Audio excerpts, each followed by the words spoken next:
আল্লাহ রাব্বুল আলামিন বলছেন আমি তোর বন্ধু। এক নাম্বার তুই আমাকে বন্ধু বানাবি, কারণ আমি আল্লাহ এমন বন্ধু তোর। ওয়া নাহানু আকরাবু ইলাইহি মিন হাবলিল ওয়ারিদ, বান্দা আমি তোমার স্কন্দ শিরার চেয়ে নিকটে থেকে যাই। ওয়া ইয়ালামু খাইনাতাল আ'য়ুনি ওয়া মা তুখফিস সুদূর, এবং তিনি তেমন রব তোমার চক্ষু কি খেয়ানত করে, এমনকি তোমার অন্তরে তুমি কি দানা বেঁধে কেউ না জানলো আমার আল্লাহর কুদরত সঙ্গে সঙ্গে তা জেনে যায়। সব জানেন কে? সব বুঝেন কে? সব দেখেন কে? এই চোখ দিয়েছেন, এই চোখের ভিতরে কত রং আমরা দেখি, চোখের পিছনে কত লক্ষ লক্ষ তার আছে। হঠাৎ করে ধুলাই মলিন জমিনে চলতে নিয়ে ধুলা ঢুকে গেছে, সঙ্গে সঙ্গে চোখের মধ্যে পানিটা অটোমেটিক কে বের করে দেন? পিছনে মেশিন সেট করে দিয়েছেন কে? ধরেন এখন গাড়ি যে চলে রোডে, ওই গ্লাসের মধ্যে ধুলাবালি হলে পরে সঙ্গে সঙ্গে ওয়াইফার দিয়ে পানি ওপেন করে দিয়ে সুন্দর করে পরিষ্কার করে দেয় মানুষ।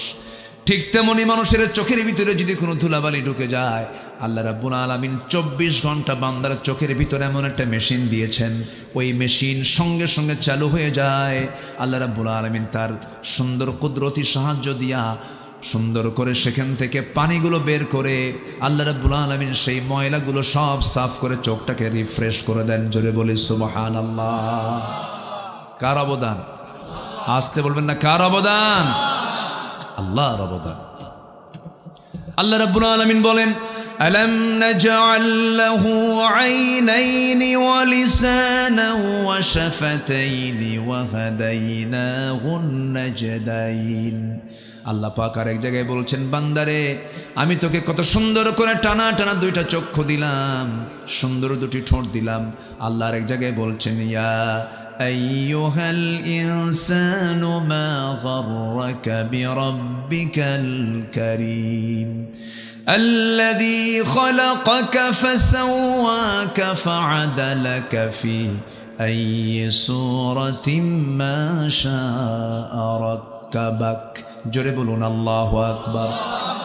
শুধু সৃষ্টি করেন নাই, ফাসাওয়াকা ফাআদালাক, লেভেল করেছেন, চোখটা সমান সমান করেছেন, হাতটা সমান সমান করেছেন, পাটা সমান সমান করেছেন। যদি দুইটা পা একটা পা যদি সামান্য একটু কম বেশি হয়ে যায়, মানুষ কি হাঁটবে কি সুন্দরভাবে? না, অসুন্দর হয়ে যাবে, অসুন্দর হয়ে যাবে। আল্লাহ পাক সবগুলোকে লেবেল করে দিয়েছেন।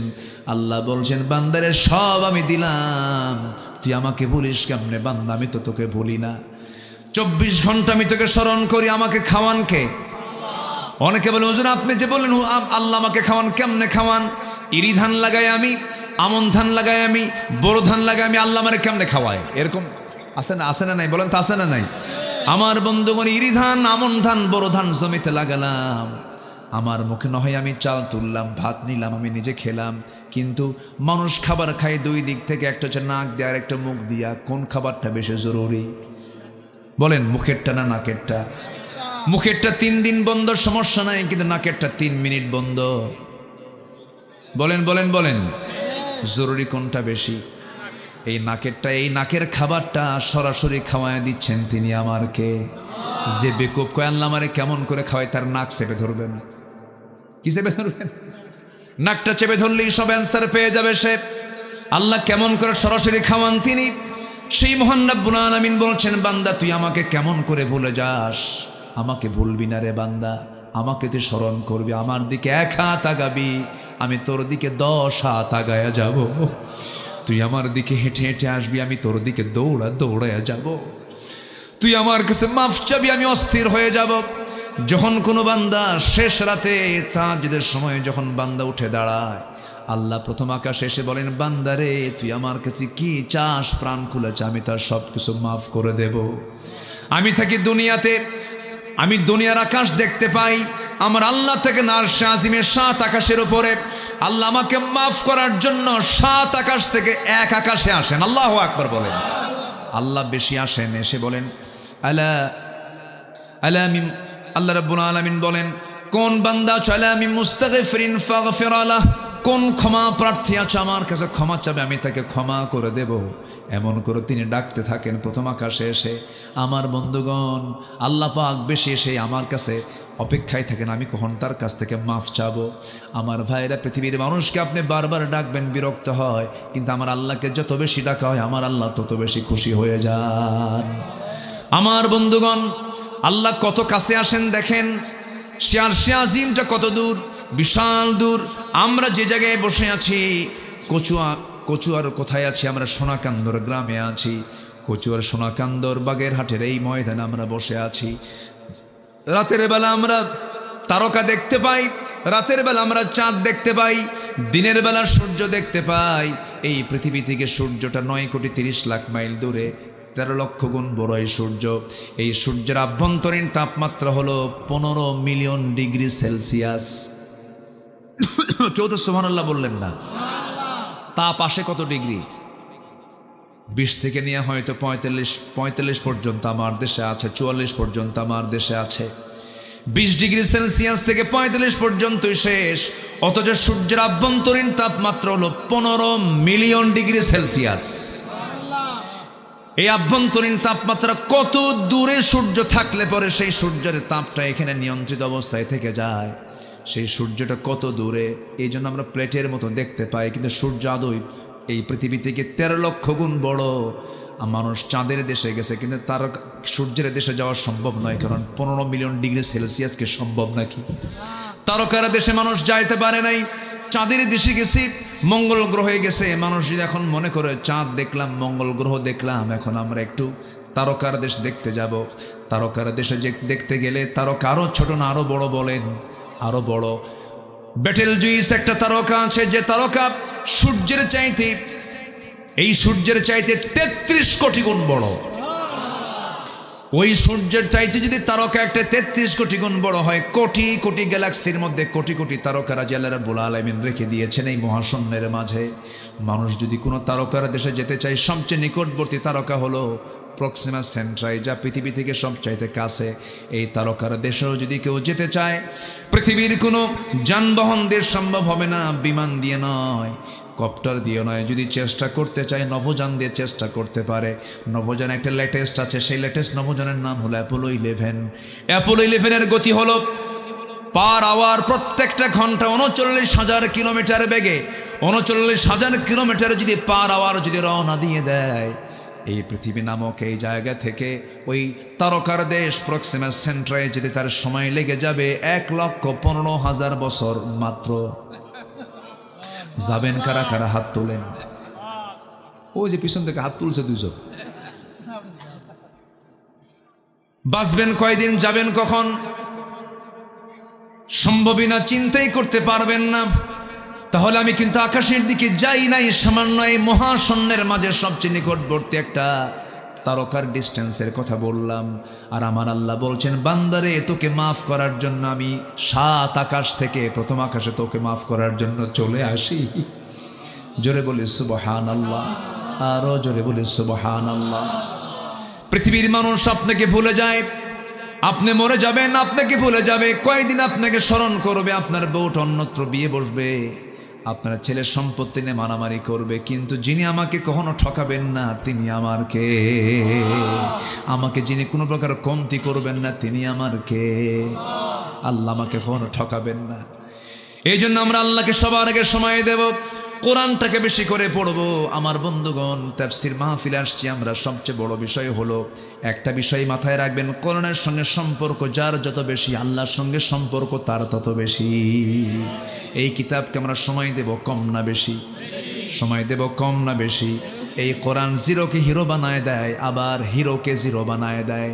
ওমর ছিলেন জিরো, হয়ে গেছেন হিরো, আর ওইদিকে আবু জেহেল ছিল হিরো, হয়ে গেছে জিরো। আমার দেশেও যারা আবু জেহেলের চরিত্র নিয়েছিল, তারা একসময় যদি হিরো মনে করেছে, আল্লাহ তাদেরকে জিরো বানায় দিয়েছেন। কি বানায় দিয়েছেন? জিরো। কোরআনের সঙ্গে অবমাননা করো, মাঝে মাঝে ফাল মারে, কি মারে? লাভ হবে না। এই সবুজ ভূখণ্ডে ইসলামের রক্তিম সূর্য উদিত হবে। জোরে বলে ইনশাআল্লাহ, জোরে বলে ইনশাআল্লাহ। অনেক কিছু করেছে তারা, অনেক কিছু। মাহফিলে বলা হতো নাশকতা, বলতো না নাশকতা মাহফিল হবে না, নাশকতার আশঙ্কা আছে, যে কোনো মুহূর্তে একটা কিছু হয়ে যেতে পারে। কিছু হয়, কিছু হচ্ছে, কোনো সমস্যা আছে? যাই হোক, কোরআনকে যারা অচল করতে চাবে তারাই অচল হয়ে যাবে, এটাই বাস্তবতা। তো আবু জেহেলরাও চেষ্টা করেছিল, কিন্তু ব্যর্থ চেষ্টা। আবু জেহেলরা বলেছিল, وقال الذين كفروا لا تسمعوا لهذا القرآن والغوا فيه لعلكم تغلبون। الله أكبر। কাফেররা চেয়েছিল তোমরা কোরআন শুনতে যেও না, কোরআন শোনা থেকে তোমরা দূরে থাকো, তোমরা বিজয়ী হয়ে যাবে।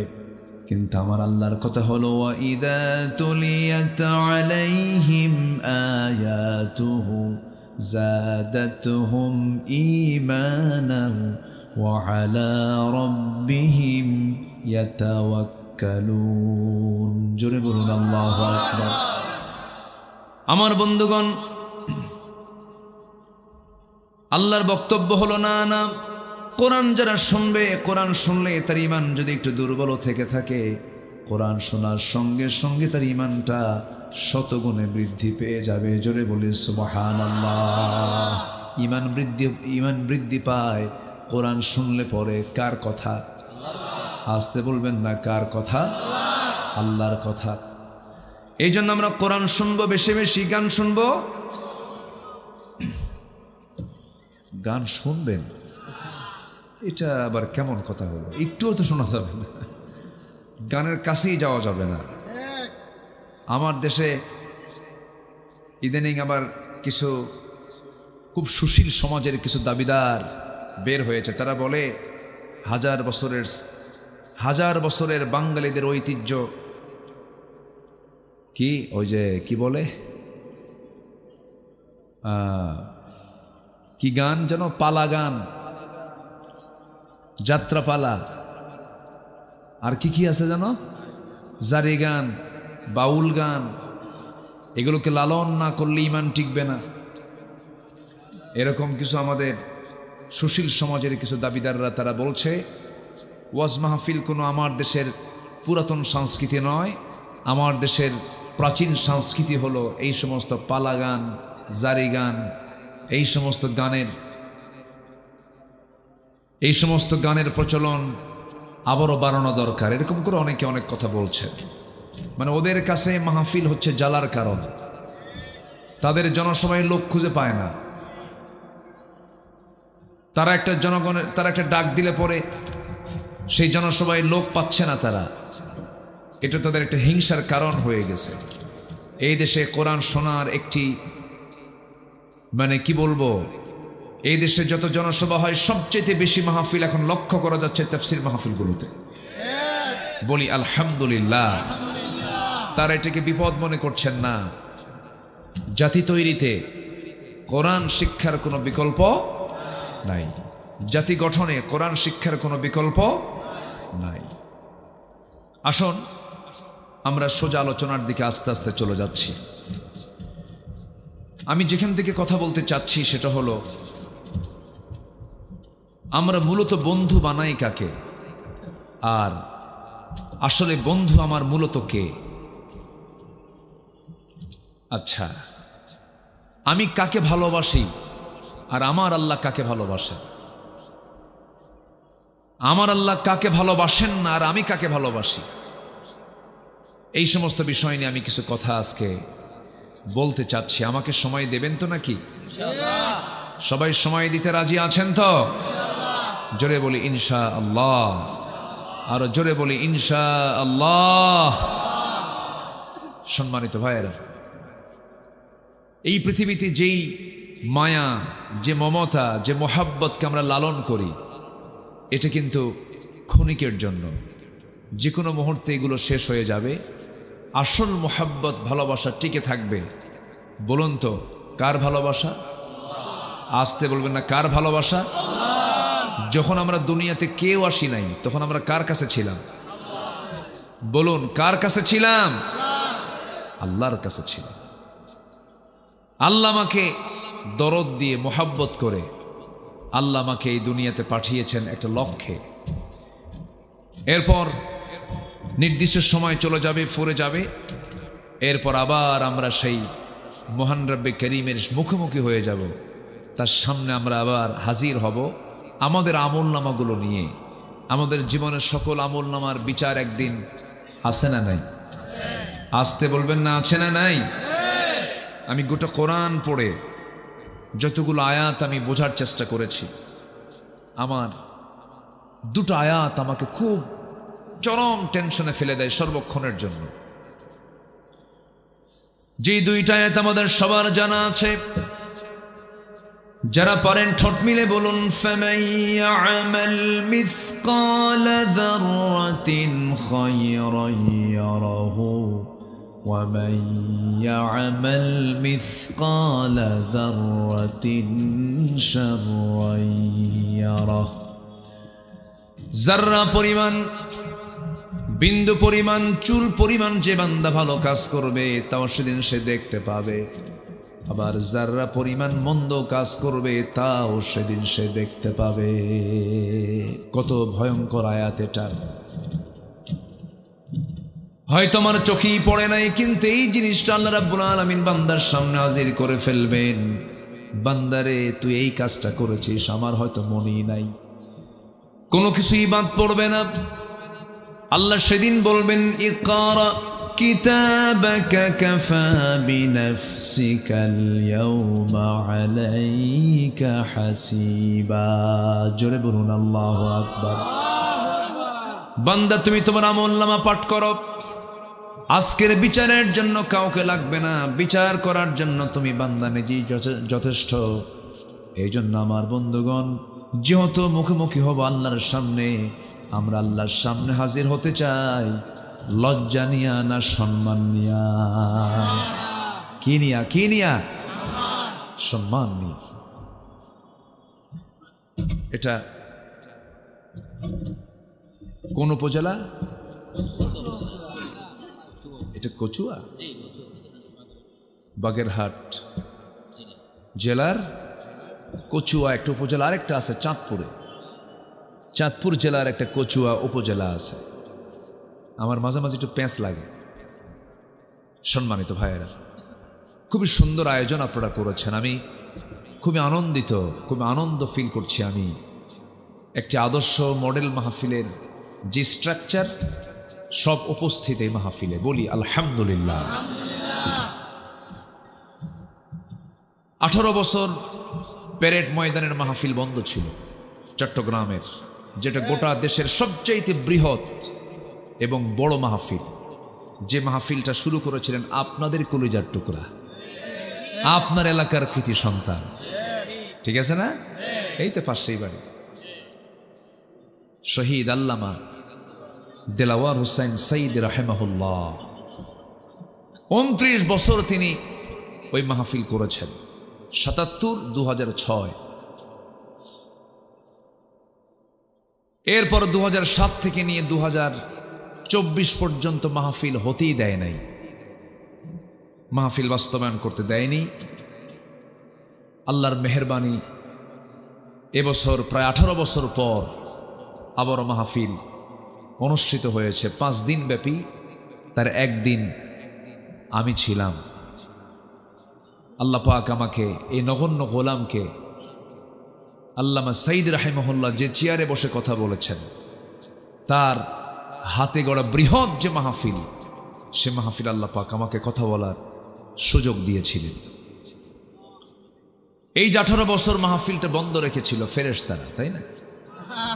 ফেরেশতারা বন্ধ রাখছিল না?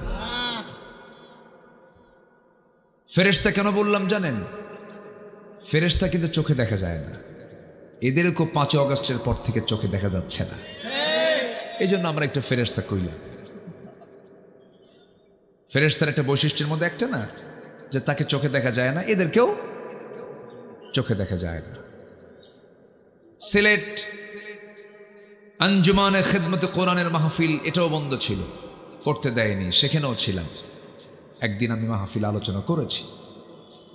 পাবনার দারুল আমান ট্রাস্ট আল্লামা সাঈদ রাহিমাহুল্লাহর গ্রেফতারের পর 10-এ গ্রেফতার হলেন, 11, 12, 13, 14 আমি মাহফিল করেছি সেখানে।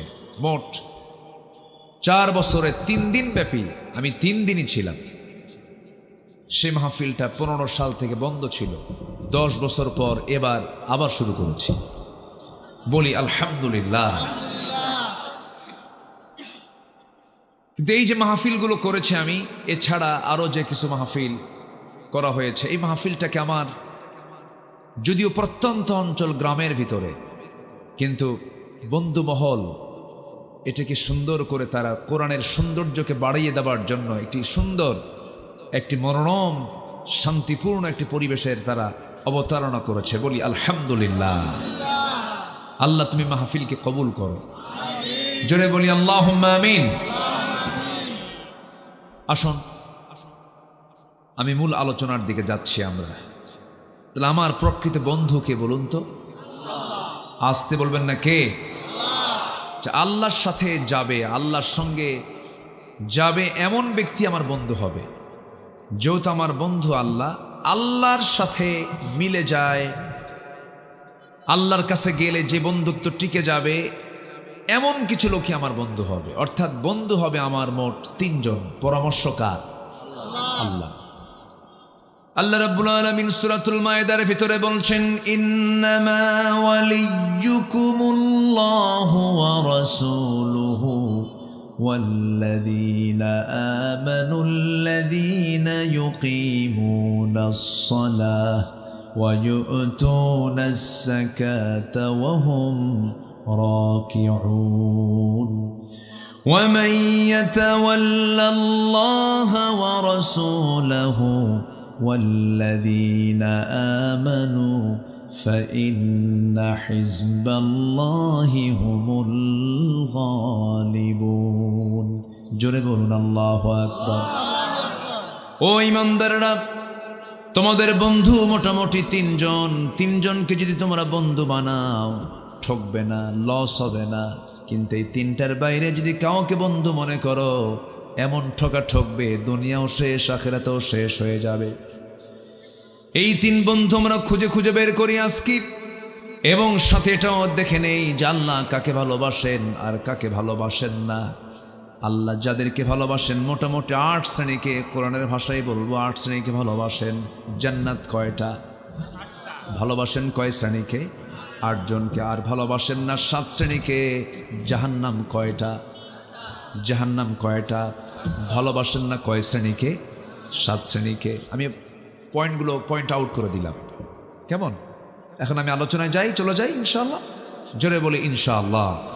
আমাকে যারা শোনেন, আমাকে যারা নিয়মিত যারা আলোচনাগুলো যারা শোনেন, যারা শ্রোতা, আমি চেষ্টা করি আমার আলোচনার ভিতরে অপ্রাসঙ্গিক, অতিরঞ্জিত, আমিত্ব, নিজের কোনো কথা বানিয়ে কাল্পনিক কোনো কথা না বলার জন্য।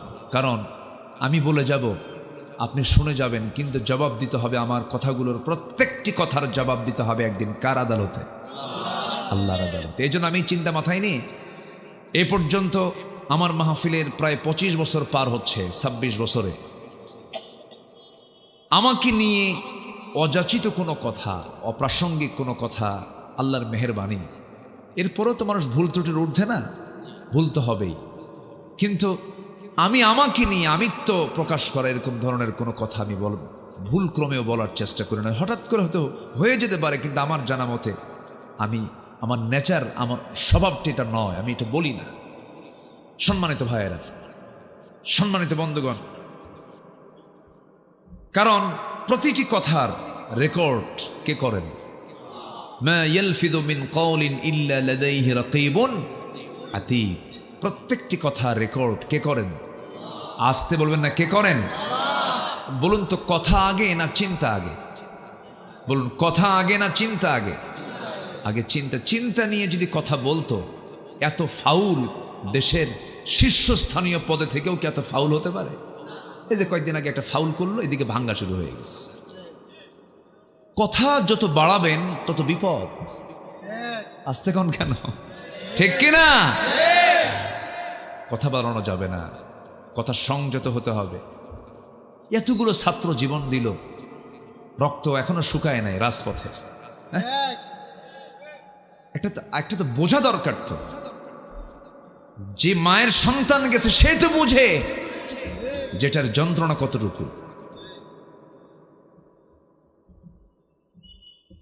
লাশ গাড়িতে তুলে সেই গাড়ি সহ আগুন দিয়ে পোড়ায় দিয়েছে। ভিডিও চিত্রগুলো এখনো আছে না নাই?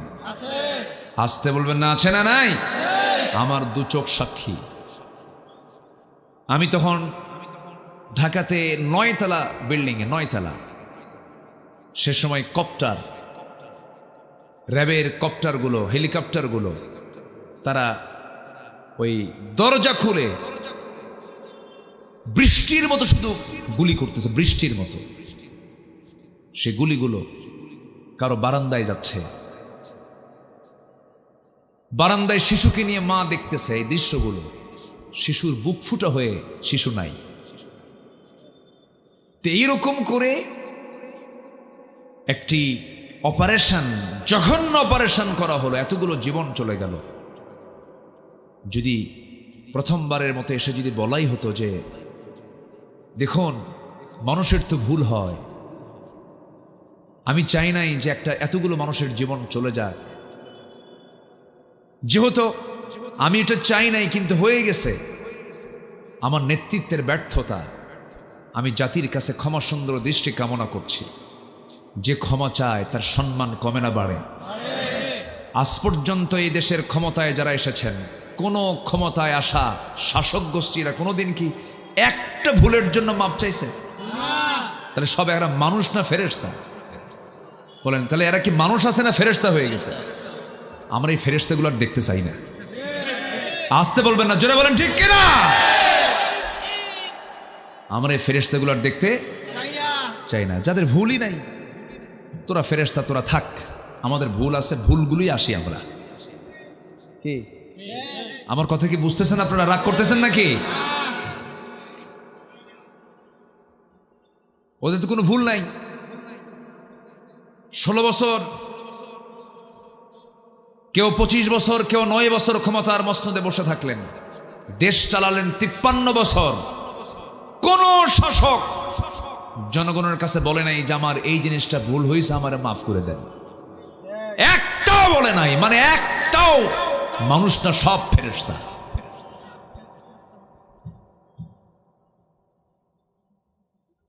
ভুল হয় না? ভুল হয় না?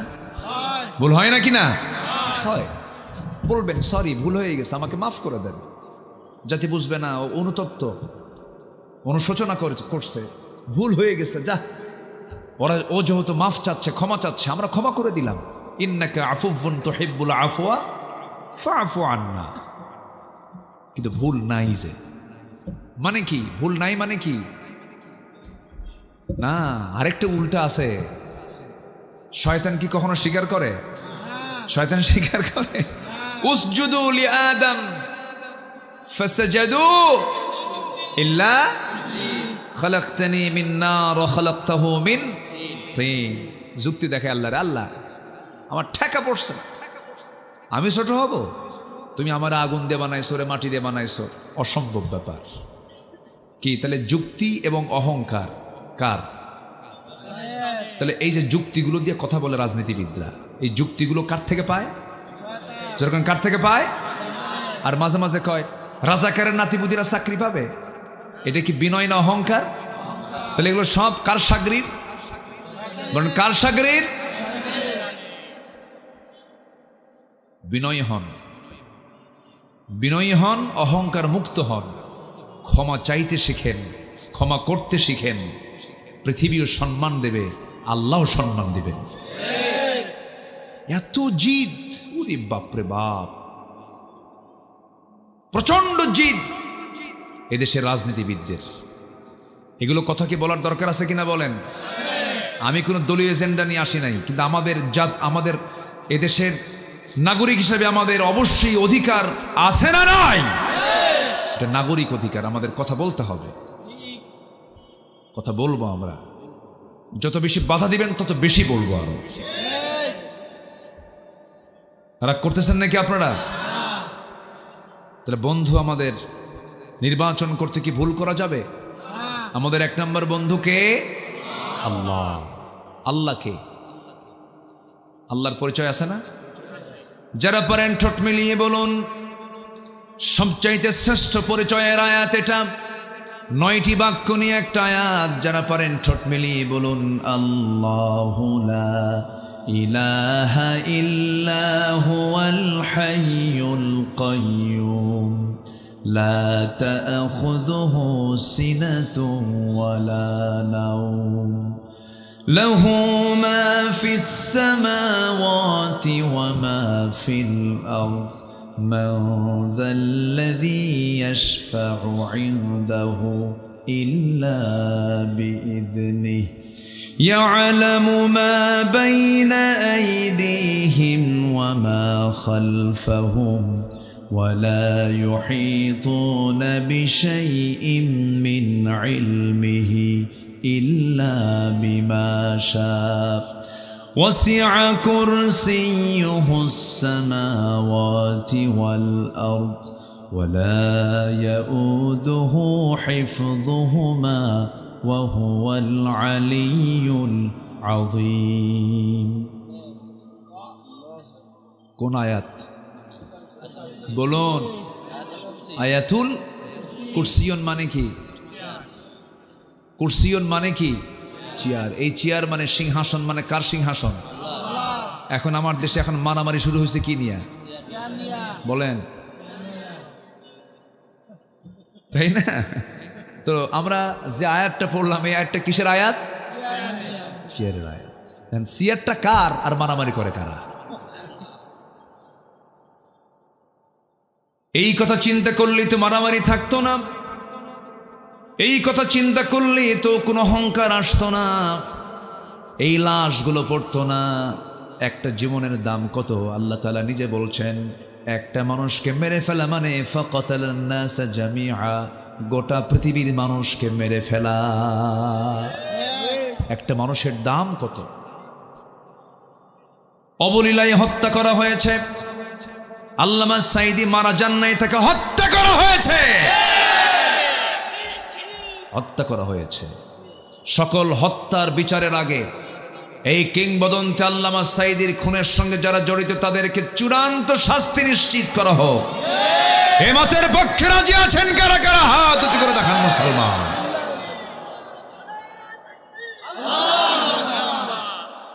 আল্লাহ কবুল করুন, আল্লাহ কবুল করুন। জোরে বলি আমিন। হাত নামান। কষ্ট পাচ্ছেন নাকি আপনারা? কথা বলতে দেয়নি আমাদের।